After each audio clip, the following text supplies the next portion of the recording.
Olá, o Papo de Mãe está no ar. Falar em transtorno bipolar na infância é uma coisa relativamente nova. Até alguns anos atrás, poucas doenças mentais eram diagnosticadas em crianças e adolescentes. O transtorno bipolar é uma doença caracterizada pela alternância entre depressão e euforia, ou mania, como os médicos preferem dizer. Mas quais os sintomas e o tratamento? Veja os destaques do programa. Viemos às ruas de São Paulo saber o que as pessoas pensam sobre transtorno bipolar. Quem tem transtorno bipolar encara a rotina alternando estados de humor opostos. Entre a depressão e a euforia, a vida segue e encontrar o equilíbrio é um grande desafio.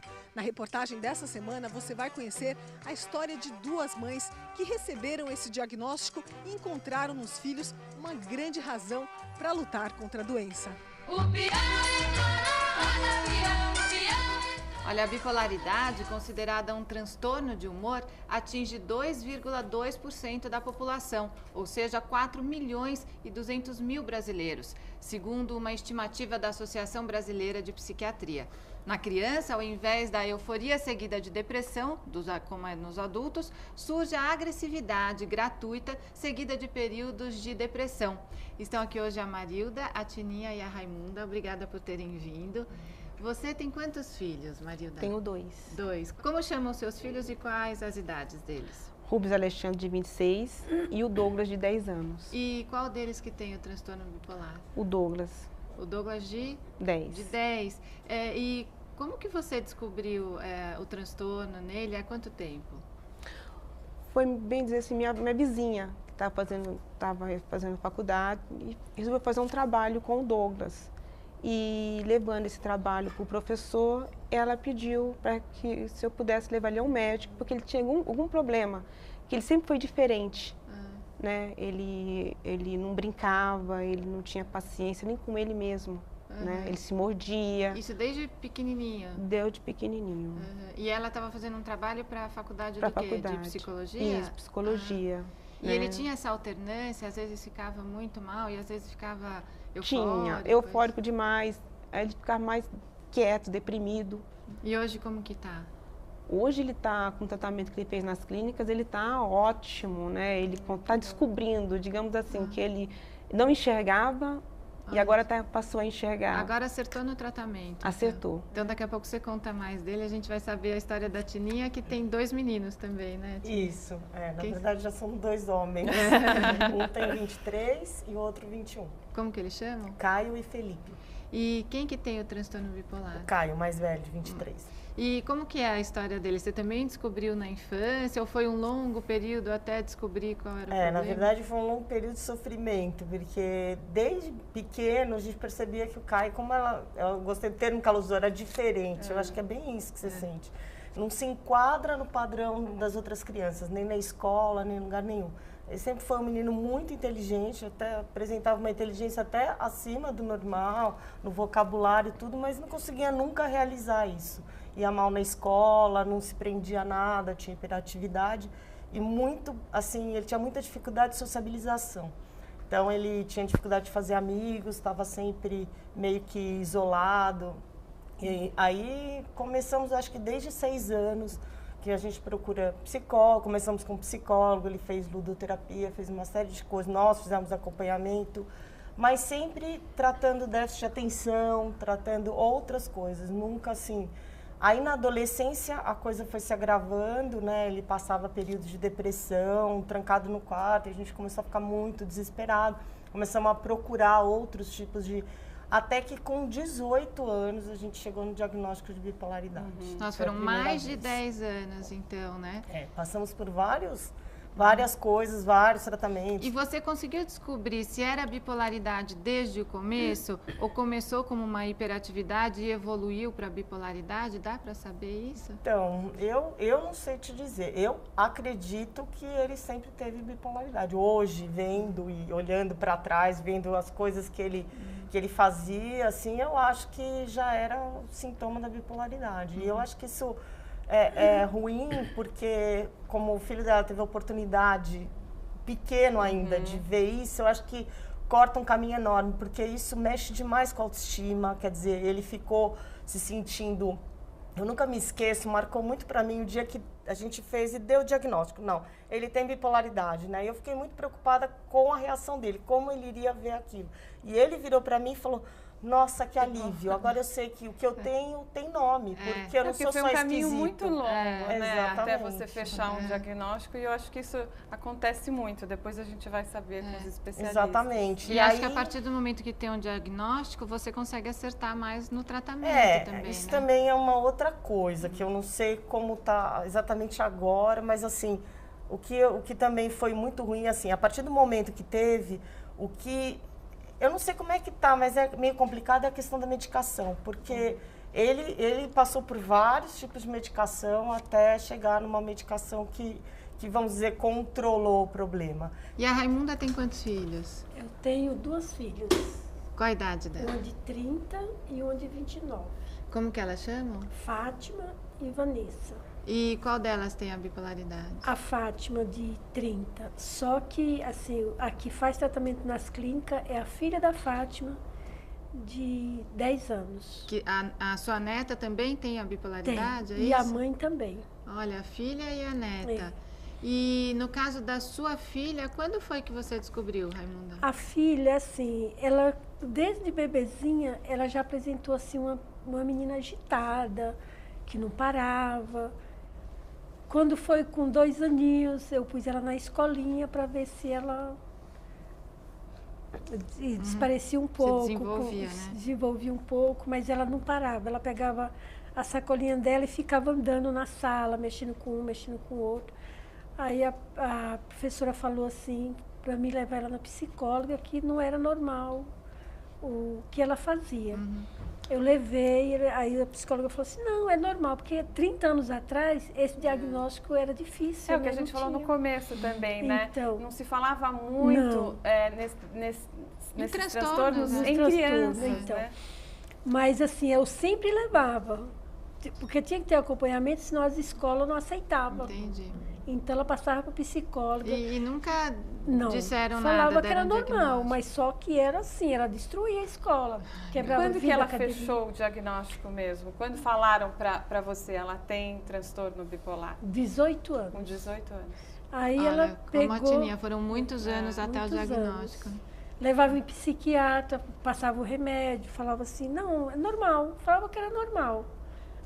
Dava o remédio, às vezes ela não tomava. E no caso da sua neta? Era normal, dormia tranquilo. Quando fez 4 anos, aí ela começou a ter alteração de humor. Ela já ficou agitada, ela gritava, ela chorava à toa. Ela estava tendo reações parecidas com as que a mãe dela tinha na infância. Só que a mãe não tinha essas reações. A mãe dela, ela era assim, agitada, mas não gritava assim. Eu acho que ela tem mais um agravante do que a mãe. E hoje ela vive com a mãe ou vive com Comigo. você? Com você. Então vamos só fazer um alerta aqui, ó. Só o fato de mudar de humor rapidamente não faz o diagnóstico. Até porque crianças, por exemplo, podem ficar irritadas quando estão com fome ou sono. Por isso, considerando a gravidade da doença, os médicos todos criticam a popularização do termo. Estar triste é uma coisa, estar deprimido e não conseguir sair de casa é outra. Também participam da nossa conversa o doutor Miguel Ângelo Buarati, que já participou aqui do Papo de Mãe. Muito obrigada pela participação mais uma vez. O doutor Miguel é autor dos livros Transtorno Bipolar na Infância e na Adolescência e Transtornos Afetivos na Infância e Adolescência. E também participa do papo a psicóloga Érica Azevedo. Os dois são do Instituto de Psiquiatria do Hospital das Clínicas de São Paulo. Obrigada, Érica. Obrigada. A gente vê, né, doutor, que em alguns casos, ou na maioria dos casos, né, é muito difícil fechar o diagnóstico, né? Demora muito tempo. Mas a gente sabe, por outro lado, a importância de você fechar um diagnóstico rapidamente e tratar logo, o tratamento precoce, né? Quais as dicas para essas mães? Quais os sinais do transtorno bipolar? Como você perceber na criança que ela tem o transtorno bipolar? Bom, obrigado pelo convite. Na verdade, eu acho que uma coisa que é importante a gente salientar é que a doença bipolar é uma doença rara quando ela se inicia precocemente. Um dos sinais mais importantes é, como foi dito, é uma oscilação de humor significativa que leva a um prejuízo global do desenvolvimento. Então, é uma criança que não fica simplesmente triste, é uma criança que fica deprimida, que fala em morrer, que não quer brincar, ela não tem vontade de fazer nada. Uma criança ficar triste porque vai para a escola é uma coisa, uma criança que não quer nem receber um brinquedo é outra. Já a mania, a euforia, onde a criança fica muito alegre, muito feliz, às vezes pode se confundir com situações do cotidiano, onde ela está realmente feliz. A euforia, não. A euforia é uma alegria exagerada. A criança perde a crítica. E o que os pais percebem é uma diferença significativa no funcionamento, em como a criança era e ela passa a ser. Só que eu faço um alerta para que não se faça diagnósticos precoces. A criança está tendo problema de comportamento, não se deve rotulá-la, né? Ela tem que passar por uma avaliação adequada e às vezes a gente precisa de muito tempo observando aquela criança, não é numa única consulta. Porque num primeiro momento pode ser da personalidade da criança. Pode ser do jeito, a gente não fala em personalidade na infância, né? Porque a personalidade tem informação, mas pode ser um traço de temperamento. Isso quer dizer que o diagnóstico de bipolaridade, ele é clínico, ele é de acordo com o acompanhamento, com o que os pais trazem e o acompanhamento do médico. Exatamente, a gente precisa de dados dos pais, às vezes de ambos os pais, porque às vezes um pai tem uma visão, outro, às vezes a gente precisa de um outro cuidador, às vezes a criança fica com a avó. Não tem um exame para fazer? Não existe um exame neurológico? E é hereditário? Porque a gente vê no caso da Raimunda... Exatamente, a taxa de hereditariedade é bastante alta. Quando você vê crianças bipolares, é preciso investigar na família, porque a chance de outro membro de primeiro grau ser bipolar é bastante alta. E, Érica, às vezes as pessoas acham assim, o bipolar é durante o dia. De manhã ele está feliz e à tarde ele está triste. Não é isso, são períodos. Olha só, quando a gente fala de criança, né, pode acontecer. Porque a criança, ela tem, de fato, um curso clínico, quando é transtorno bipolar, diferente do adulto. Então, na criança, quanto menor ela for, inclusive, tem essa tendência de ciclar, a gente chama de ciclos, né? De que seja uma ciclagem mais rápida. No mesmo dia? No mesmo dia ela pode ter 2 episódios aí, ou pelo menos talvez 3, de ciclagem entre um humor mais deprimido e um humor mais eufórico. Mas à medida que essa criança vai crescendo, esse tipo de situação, de fato, vai ficando muito mais bem definida. Por isso que o Miguel falou da importância de observar ao longo do tempo para ver, de fato, como que vai se desenvolvendo e tudo mais. E pode acontecer, no caso da Tininha, estava contando do filho que teve um diagnóstico de hiperatividade, por exemplo, né? Pode ser que ele fosse só hiperativo e daí evoluiu para a bipolaridade? Ou desde o começo, será que era bipolaridade? Então, acontece os dois casos, né? Hoje é muito difícil, de fato, separar as duas coisas. Acontece o fato onde primeiro aparece um diagnóstico, que no caso foi déficit de atenção e hiperatividade, depois evolui para um transtorno bipolar. Então, assim, cientificamente ainda não se sabe se o transtorno do déficit de atenção e hiperatividade é um sintoma, digamos assim, inicial do transtorno bipolar, ou se de fato são duas doenças separadas e tudo mais. Então, existem pesquisas na área que estão tratando do tema, mas a gente ainda não chegou num consenso, né? O que é importante saber, até para as mães que têm filhos em casa, menores e tudo mais, é que existem algumas sutilezas, digamos assim, no começo, para que a gente possa perceber essa diferença, se é um quadro de hiperatividade ou se é um quadro de transtorno bipolar, né? Por exemplo, no quadro de hiperatividade, é muito comum que a criança, de fato, tenha muita energia, mas não é comum que ela tenha um humor eufórico, né? Não é comum também que essa criança tenha ideias de grandeza, de poderes mágicos, de que pode fazer muitas coisas além do que é esperado para aquela criança naquela faixa etária. Isso é visto no transtorno bipolar, portanto.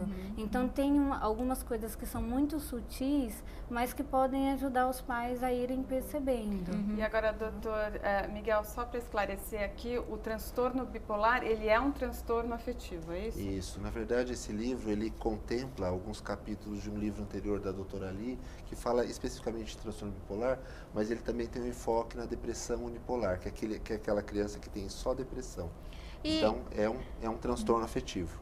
E o que causa isso? Quer dizer, a criança ela tem um componente genético, já vem com ela e pode se desenvolver ou não a bipolaridade ou a depressão? Hoje em dia, o que se acredita, assim, existe um componente genético forte e que a interferência do meio, a parte socioambiental contribui bastante para a expressão. Alguns pesquisadores acreditam que não existe um gene específico da bipolaridade, mas é um pool de genes que também participa da ocorrência de outras doenças e que seria uma série de outros fatores que contribuiriam para o desenvolvimento da bipolaridade, do TDAH, transtorno de déficit de atenção e hiperatividade, da esquizofrenia.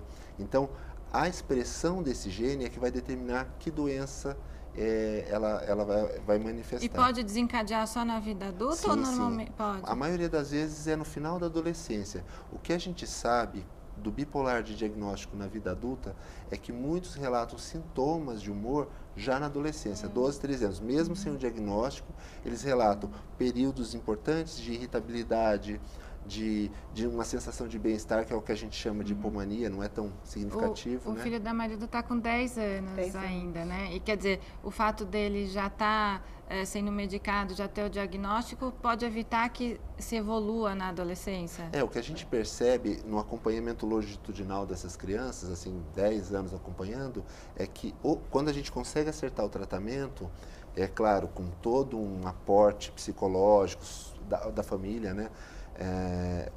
O curso dessa doença evolui de uma forma diferente. Então vamos falar no próximo bloco, né? Como tratar. Será que existe cura ou só existe um controle da doença? O Papo de Mãe já volta. Enquanto isso, vamos saber o que a Gabriela Costa ouviu pelas ruas de São Paulo sobre este assunto. Você conhece alguém que tem transtorno bipolar? Não. Ela Por que você acha que ela tem? Porque ela tem mudança de humor. Tô constantemente. Como é que é isso? Sei lá, depende do dia, do momento, da ocasião. Qualquer coisa pra ela, ela muda de humor, qualquer coisa. Mas você acha que isso é um transtorno? Não, vai do dia, do pensamento da pessoa, do jeito que a pessoa tá no dia mesmo.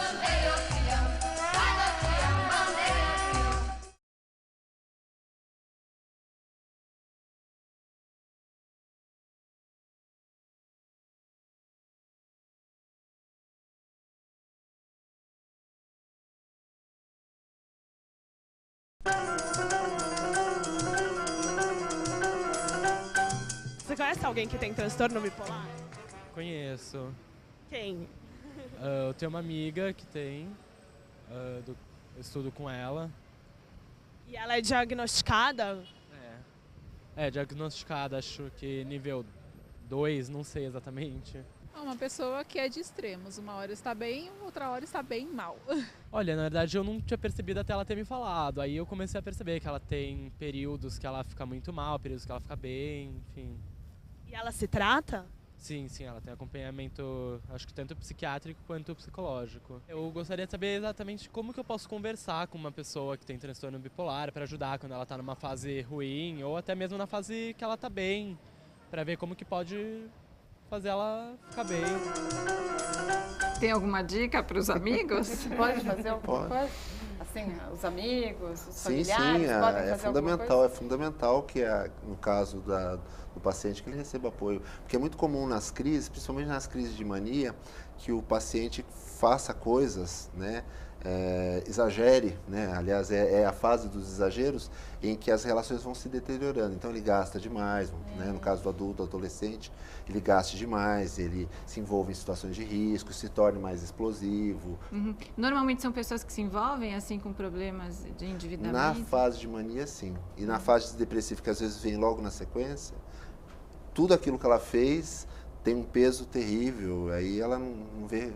Até um arrependimento, assim? Sim. Agora, ele falou uma coisa que eu fiquei só com dúvida. Tem vários níveis de bipolaridade? Não, o que tem são tipos, né? A gente tem o tipo 1, que se caracteriza pela depressão e euforia, períodos alternados, ou estado misto, que é quando a gente tem depressão e mania no mesmo momento.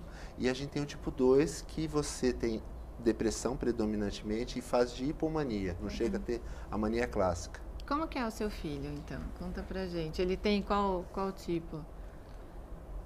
Tipo assim, eu não sei. Mas ele fica com muita depressão? Eu costumo dizer que tem 4 estações em um dia. Uma hora ele está triste, outra hora ele está deprimido, outra hora ele fala que morrer, já falou muito disso. E ele é muito pequenininho, né? Mas o que você sente assim de prejuízo na qualidade de vida dele? Assim, ele deixa de brincar com os amigos, ele deixa de ir para a escola? O que isso acarreta na vida dele, assim? Olha, eu sinto assim que ele já chegou a pedir socorro para mim, né? Porque vem as mães que não deixam os filhos brincar com ele, veio a expulsão da escola, que a escola não me entendeu, né? Mudou a pedagoga, pediu que eu retirasse. Isso aí, ele sentiu muito. Porque, assim, não é uma coisa que ele queria. Lógico. Né? É uma doença, não é? Eu não quero ser assim. E é importante a gente ressaltar que a gente já fez um programa sobre inclusão. A inclusão também cabe a esses estudantes que têm um transtorno psiquiátrico também. Então, aí eu peguei e falei assim, vamos mudar isso. Né? Eu falei, filha, a gente está entrando numa guerra e a gente não entrou para ser derrotado. Eu vou te ajudar e você vai me ajudar. Né? Então, batalhei em cima de escolas, né? Até que eu encontrei uma que nunca ouviu falar em bipolaridade. De bipolar, nem transtorno, mas ela aceitou essa guerra, né? Ela falou, a gente vai aceitar. Foi muito importante também a escola, porque o que aconteceu? Quando ele sentiu apoio na escola, ele começou a pensar diferente. Ele precisa tomar um medicamento? Ele toma bastante medicamento. E ele faz acompanhamento psicológico também? E a melhora, quando começa o tratamento, quando você consegue fechar o diagnóstico e começa o tratamento, essa melhora já é imediata ou demora mesmo até você acertar a medicação? Também é um processo longo? É um processo difícil, longo. Né, é um processo longo, difícil.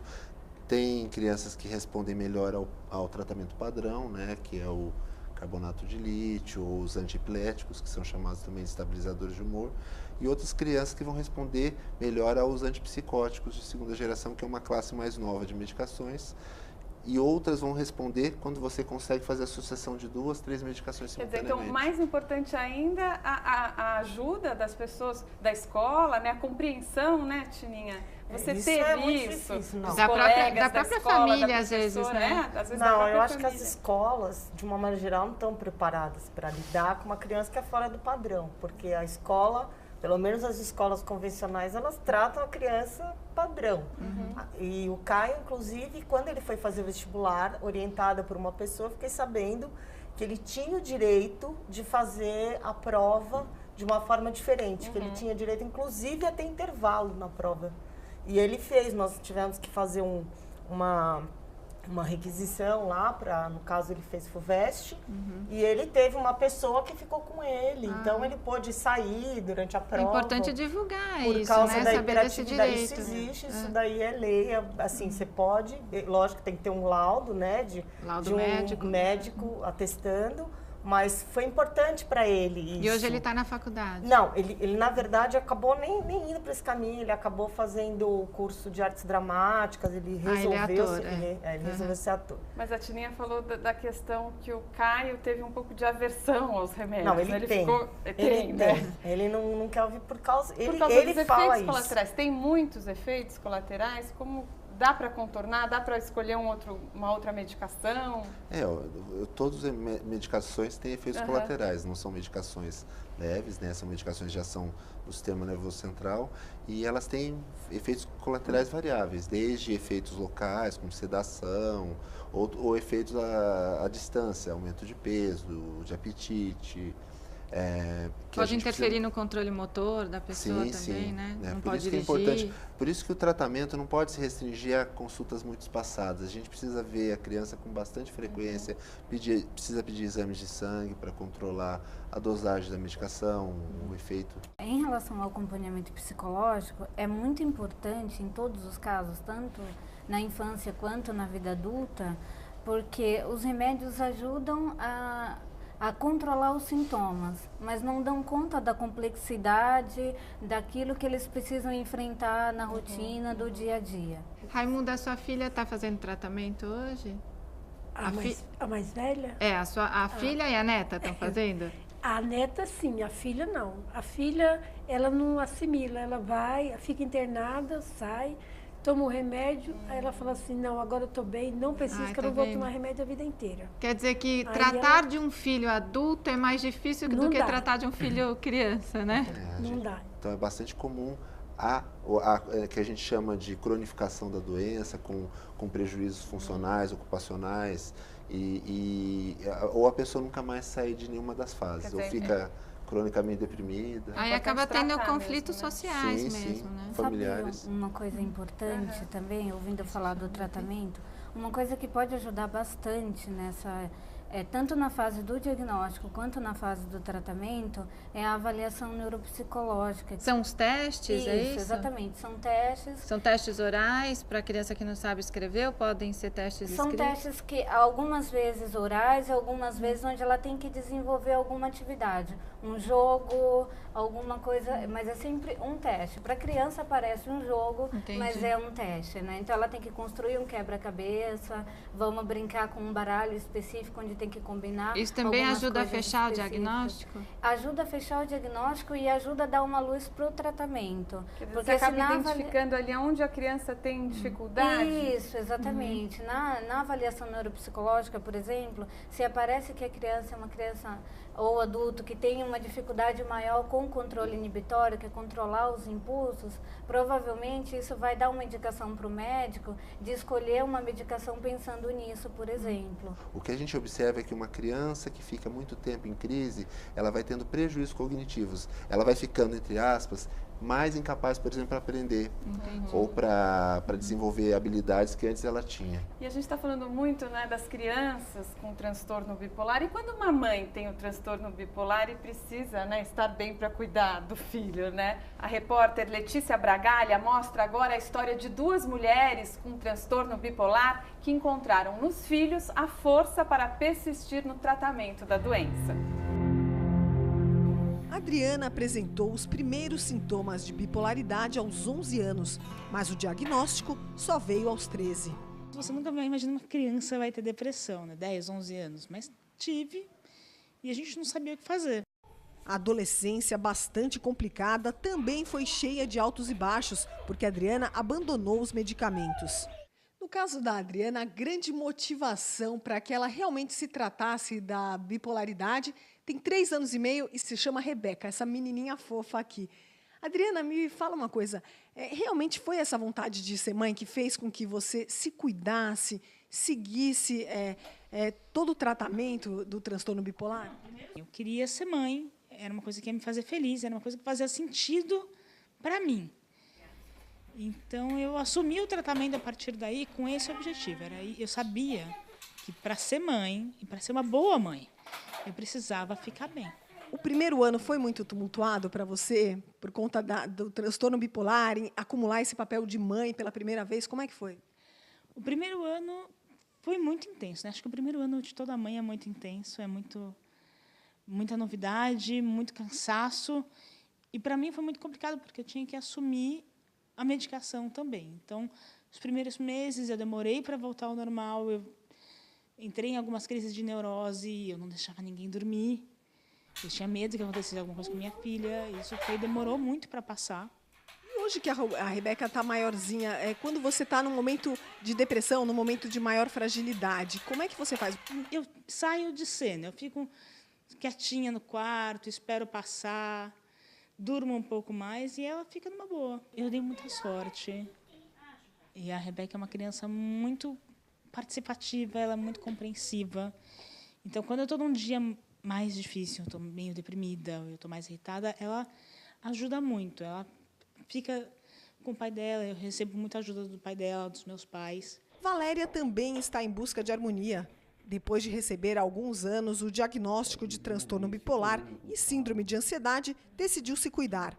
Fez uma pausa na carreira de executiva e hoje se dedica integralmente aos filhos Murilo, de 7 anos, e Bruna, de 4. Esqueci que eu sou um ser humano, que eu sou mulher, que eu sou esposa, que eu sou mãe.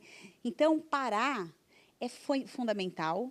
Como é que foi para você, nesse momento de mais ansiedade, de euforia, conseguir cuidar das crianças? Nesse momento de mais tudo, foi difícil, porque eu sentia muito medo. Eu senti muita ansiedade. A ansiedade que eu sentia era tão forte que era até física. Eu sentia fisicamente a ansiedade assim se manifestando em mim. Esses momentos me fez sentir muito medo. Por quê? Eu não queria faltar para os meus filhos. Eu não queria que nada acontecesse com eles. Valéria descobriu a arma para lutar contra o transtorno bipolar dentro dela.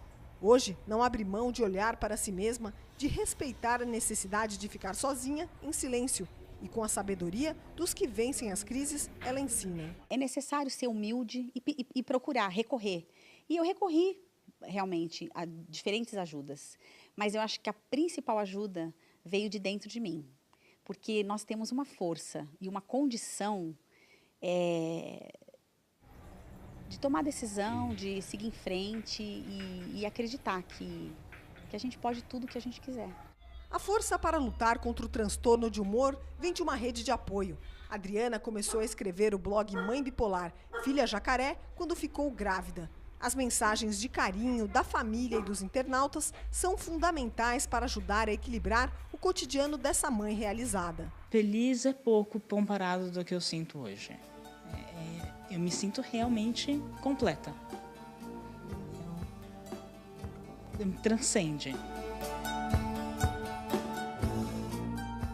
É que às vezes eu acho que é difícil para a pessoa doente admitir que ela tem o problema, não é? Sim, é difícil. Tem muito estigma, por mais que hoje se fale a respeito, mas a gente não pode esquecer que o transtorno bipolar foi no passado a causa de internações, tanto que ela não conseguia se separar muito da esquizofrenia.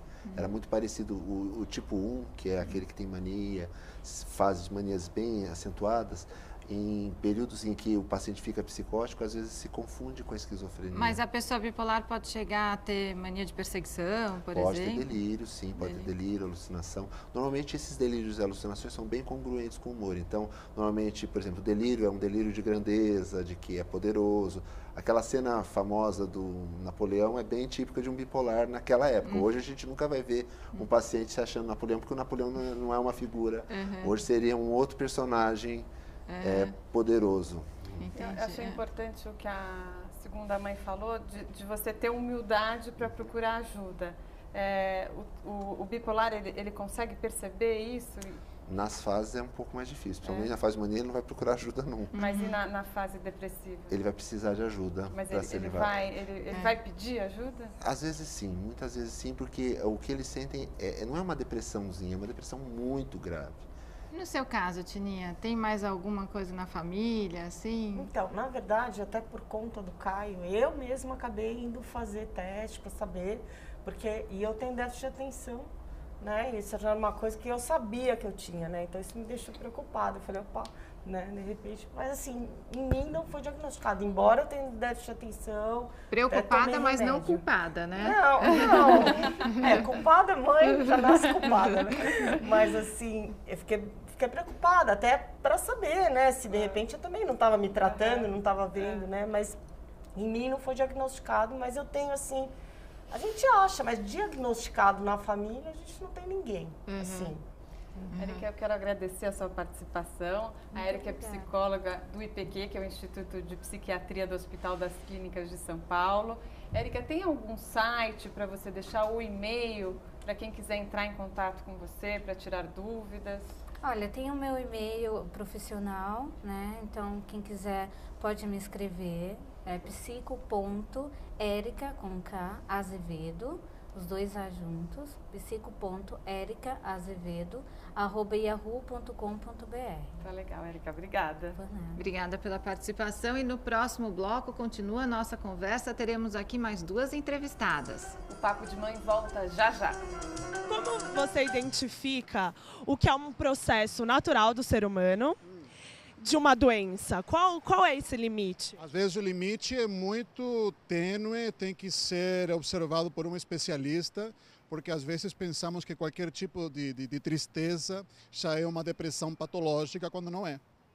Então, aqui, se você se sente que está deprimido em situações que antigamente você não se deprimia, não te provocava tristeza, e se você acha que essa tristeza te impede de ter uma vida normal, e se você acha que isso se prolonga exageradamente, é hora de procurar um especialista.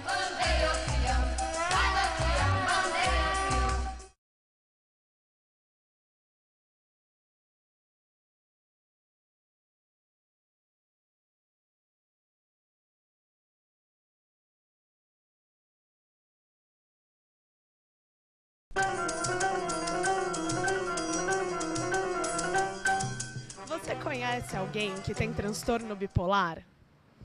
Várias pessoas. E por quê? Como isso se manifesta nela? Não sei como se manifesta, mas geralmente elas têm duas personalidades, né? Você conhece alguém, algum amigo da sua família que tem transtorno bipolar? Diagnosticado não, mas eu tenho certeza que alguém aí deve ter. Consigo pensar nos 3. Minha mãe, acho que é o maior exemplo de todos. Um momento ela tá triste, outro momento ela tá feliz, outro momento ela tá brava, e daí do nada ela fala, então tudo bem. E nesse bloco a gente recebe também a Cristina Oliveira, que é bipolar e tem um filho bipolar, e a Sônia Maria Palma, vice-presidente do Conselho Científico da Abrata, que é a Associação Brasileira de Familiares, Amigos e Portadores de Transtornos Afetivos. Obrigada pela participação das duas. Antes da gente falar da importância do trabalho da Abrata, eu queria que a Cristina falasse que ela também tem um trabalho social muito interessante, né, Cristina? É voltada para criança e adolescente, é um trabalho que vem da experiência e da beleza do que eu tive de retorno participando na Abrata durante 13 anos, fui da diretoria e hoje eu me dedico como portadora e como mãe de portador e por ter lembranças da minha infância, que dificuldades da infância de entender aquilo, essa dificuldade da criança e do adolescente, o que a gente está sentindo, o que é isso comigo, como eu sou diferente. Eu comecei a escrever histórias para as crianças, histórias diferentes. É uma história, é um lado lúdico de ver a saúde mental. Então assim, você é bipolar? Você é bipolar. Não, eu sou bipolar. Tem que enfrentar o touro na unha, mas e não precisa ser triste porque tem uma doença mental. A gente pode ir com alegria, com histórias. Eu comecei o ano passado num blog que deu tão certo que hoje virou um site bem interativo. É um site que tem as histórias, tem um cantinho tipo Facebook para jovem adolescente que não gosta de história de criancinhas, mas o jovem adolescente lá diz, hoje eu estou de mal com o mundo, não sei. Então, comecei a esse trabalho com jovem, com adolescente e me dei conta que quem cuida, seja pai, mãe, professores, também precisam ter um lado disso de informação. E a sua bipolaridade, você teve o diagnóstico quando? Como é que foi? Bem já adulta, mas um sofrimento. Foi uma das mães que eu achei maravilhoso quando o filho disse, que bom. Tem nome, né? De você ter um diagnóstico e poder tratar. Foi a coisa maravilhosa que aconteceu na minha vida, é ter um diagnóstico. Eu não sabia o que eu tinha e por que eu era tão diferente. Daí vem histórias diferentes para crianças iguais. E a partir daí, com 40 e poucos anos, eu procurei uma psicóloga porque eu achei que eu era alcoólatra. Eu tinha 3 filhos para criar, estava me sentindo muito mal, eu tinha uma dependência do álcool insuportável. A psicóloga disse, olha, alcoólatra você não tem nada, você tem uma ansiedade tão grande que está faltando aí um diagnóstico. E a psiquiatra justamente que deu, e foi a Então veio aos 40 anos. 44. 44 anos o seu diagnóstico. Foi. E daí você já tinha identificado num dos seus filhos isso? Não, depois eu vi, aí a gente fica com a antena ligada. E depois veio no meu filho, quando ele começou a beber muito e a usar drogas, além do álcool, drogas, né? A Sônia é psiquiatra Sou também, psiquiatra né, Sônia? Fala um pouquinho do trabalho da Abrata. É uma organização sem fins lucrativos, né? E que tem como uma das missões, então, apoiar, né? Então, nós estamos ouvindo aqui hoje tantos desabafos, tantas conversas, como foi difícil a trajetória, né? De mães e de filhos. E a Abrata tem essa missão de ouvir, apoiar, educar, esclarecer não só os familiares, né, os pacientes, os amigos, mas a sociedade como um todo. Tem palestras? Então, nós temos palestras. Então, ela é basicamente apoiada num trabalho voluntário. Eu sou voluntária, né? Todos que trabalham lá são voluntários em prol do trabalho, né? E nós temos várias atividades, né? Nós temos contatos telefônicos onde as pessoas podem ligar e depois ter informações sobre todos os trabalhos que é realizado na Brata. Existe o psicoeducacional, que eu acho que é extremamente importante, ouvindo as mães hoje falando aqui, como é importante a orientação, divulgar notícias corretas, né? Porque hoje nós temos inúmeros sites, mas muitas vezes as informações pela internet, elas não são corretas, elas não são de qualidade. Sônia, e seria importante até que as escolas procurassem esse tipo de informação para saber como acolher esses alunos, né? Sim, é fundamental que as escolas conheçam. É lógico que os professores não vão fazer diagnóstico, mas que eles conheçam os principais sintomas, ajudem essas crianças. E a Brata, nessa linha dos adolescentes, né, que eu acho que é o grande problema que muitas mães relataram aqui, a dificuldade deles entenderem que eles têm um quadro que precisa ser cuidado, nós vamos iniciar grupos né, de autoajuda ou de ajuda mútua, né, para adolescentes com transtorno bipolar. Marida, você chegou a procurar algum grupo de apoio para mães de crianças bipolares? Eu tive apoio dos meus amigos também, né, que me apoiaram bastante, né? A minha família também procurou, a minha irmã procurava nos sites coisas sobre bipolar. Então a gente começou a fazer tudo isso juntos. E você, Tininha, como é que foi? Você e o seu marido? Vocês também procuraram algum grupo de apoio ou conhecer outros pais que tivessem filhos com esse problema? Não, na verdade, nunca procuramos. Eu estou achando maravilhoso saber que existe essa luz aí no fim do túnel. Mas a gente teve, sim, apoio de amigos, da família. Família, assim, no começo um pouco reticente, as pessoas... Existe esse rótulo, né? Quando você fala doença mental, as pessoas ficam um pouco assim, às vezes não querem aceitar, acham, não, tem um jeito uma fase diferente, né? Então, tem uma certa resistência. Mas depois a gente insistir, realmente, ele foi diagnosticado, teve tratamento, a gente teve, sim, apoio. E hoje, assim, nós procuramos apoiar, né? Eu, meu marido e o meu filho mais novo, que eles brigavam muito, os dois, até porque o outro... enfim, tem uma comparação sempre, é complicado, mas hoje eu sinto que ele entende, ele tenta ajudar, ele tenta entender. Então, como que fica para o irmão? Porque no caso dela, ele é bem mais velho, então entende que é o irmão, mas eles que têm mais ou menos a mesma idade, como que fica para o irmão entender, né? Que... Então, na adolescência foi um inferno, porque eles brigavam como irmãos, mas extrapolavam um pouco, porque as brigas com o Caio, como... tudo com bipolar é sempre maior, né? Tudo vira uma coisa maior. Então foi muito complicado. Inclusive o mais novo, ele foi fazer um intercâmbio, foi ficar 1 ano nos Estados Unidos quando ele tinha 17. E quando ele foi viajar, eles não se falavam. Eles tinham tido uma briga e não se falavam. E aquilo assim pra gente foi, né? Mas... Porque para ele, como adolescente, era difícil entender também que o irmão tinha, muito, né? A gente também entendia o lado dele, mas a gente não queria também tomar partido porque era complicado. O outro também achava que a gente privilegiava ele, porque... Precisa ter apoio para os irmãos também, né? Mas foi muito legal, porque durante o intercâmbio, talvez pela falta que ele sentiu da família, ou pela convivência que ele teve, talvez com outras pessoas, ele conseguiu ver outras situações de fora. Ele voltou mudado, muito consciente. Ele propôs para o irmão deles fazerem as pazes e ficaram, né? E a partir daí eu noto que ele tem um outro olhar com o irmão, sabe? Ele tenta entender e tenta dar um Raimunda, apoio. Você consegue o medicamento no SUS, o medicamento é caro, e o tratamento da sua filha, você consegue ele de graça ou sai muito caro para você? Não, tudo pelo SUS. Pelo SUS, nas clínicas eu pego lá mesmo o medicamento. E assim, a Luana tem um irmão de 15 anos e ela provoca muito ele. A sua neta provoca? Ela tem 10 e ele tem 15. E às vezes ele discute com ela, bate, mas muitas vezes ele entende. Ele fala assim, ai, vô, será que esse medicamento não tá legal pra Luana, porque ela tá muito irritada? É legal a família toda saber que existe esse problema, que tem um tratamento, acompanhamento? Tem que conversar na família, Tem Raimunda? que conversar. Eu converso bastante com ele, que ele tem que entender que às vezes ela fica assim, mas não é porque ela quer, é porque ela tá naquele surto, mas vai passar. Durante toda a semana, vários telespectadores escreveram para a gente através das redes sociais, escreveram sobre o transtorno bipolar, né? E a Denise Oliveira, de Caxias do Sul, no Rio Grande do Sul, ela disse o seguinte, ó, eu tenho transtorno bipolar e tomo medicamento há anos.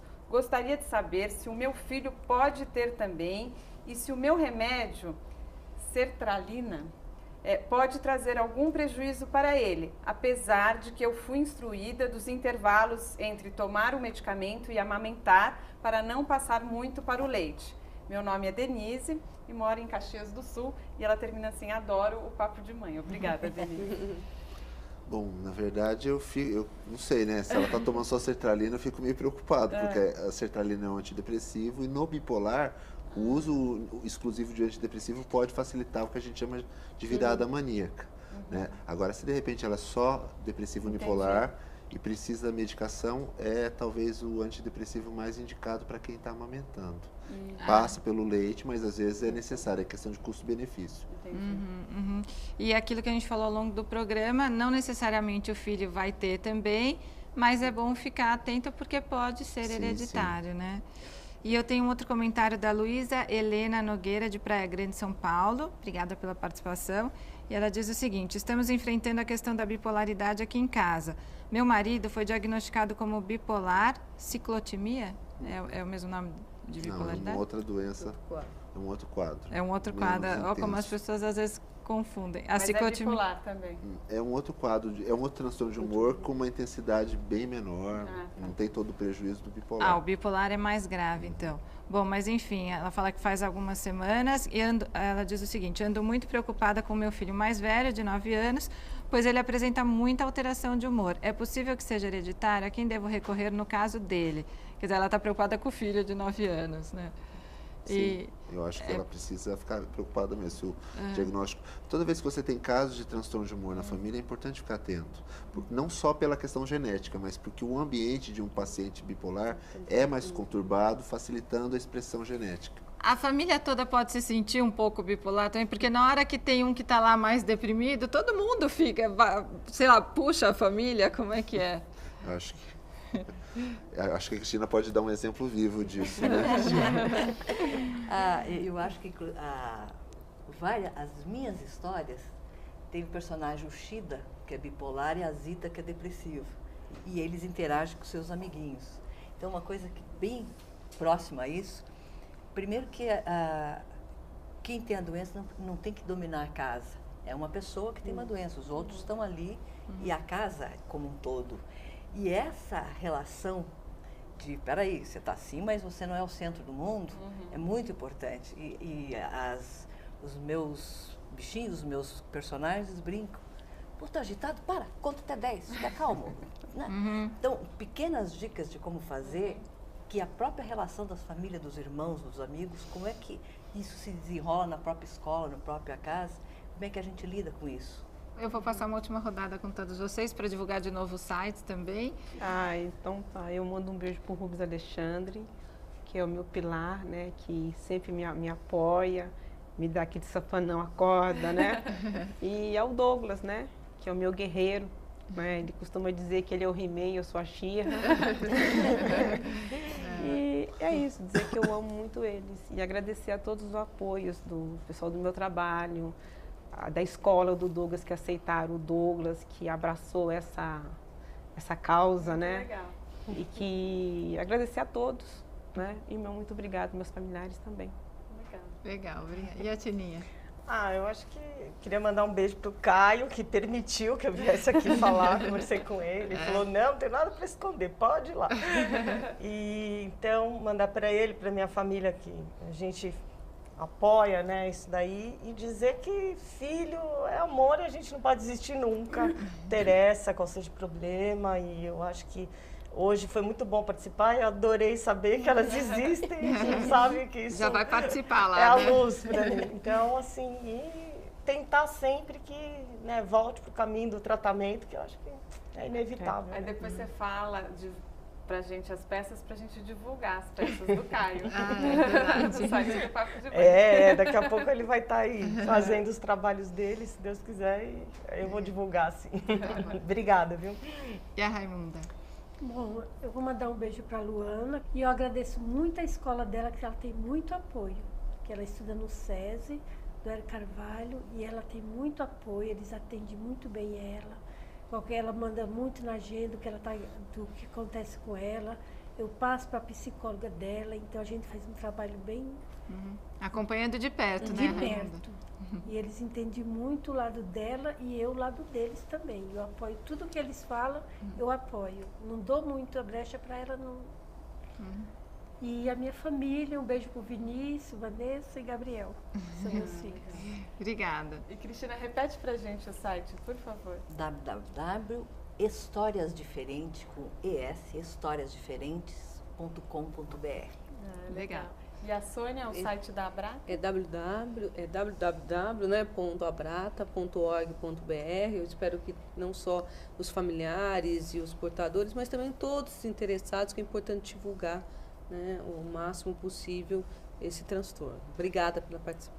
E o Dr. Miguel, quem quiser os livros estão nas livrarias, nas principais livrarias? Isso, eles foram publicados pela Arte Médio, o Amarelo em 2009, e em 2011 a gente publicou, a nossa equipe lá do HC publicou o Vermelho, que tem outros, são assuntos bem diferentes, complementares.